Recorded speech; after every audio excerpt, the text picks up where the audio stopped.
The First Man in the Moon by H.G. Wells. Recording by Lawrence Skinner.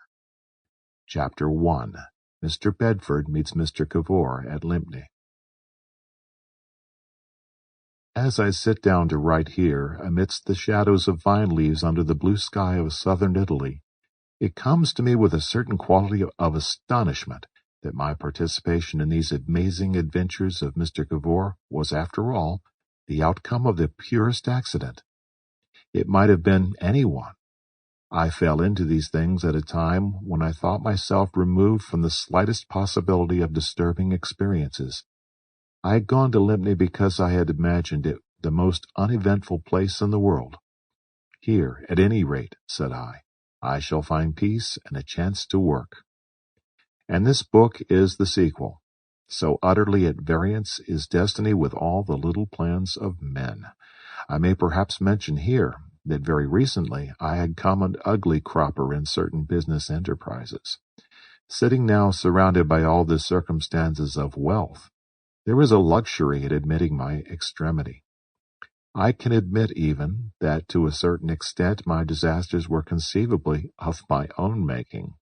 It may be there are directions in which I have some capacity, but the conduct of business operations is not among these.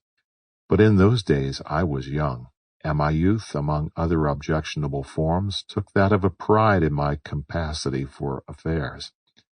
I am young still in years, but the things that have happened to me have rubbed something of the youth from my mind. Whether they have brought any wisdom to light below it is a more doubtful matter.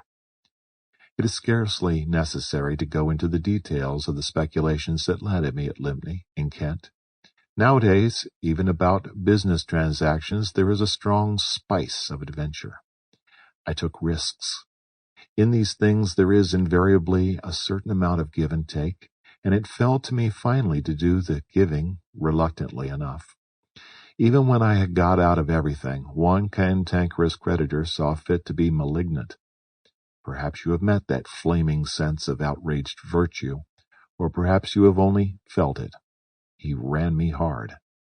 It seemed to me at last that there was nothing for it but to write a play, unless I wanted to drudge for my living as a clerk. I have a certain imagination and luxurious tastes, and I meant to make a vigorous fight for it before that fate overtook me. In addition to my belief in my powers as a businessman, I had always in those days had an idea that I was equal to writing a very good play. It is not, I believe, a very uncommon. Sample complete. Ready to continue?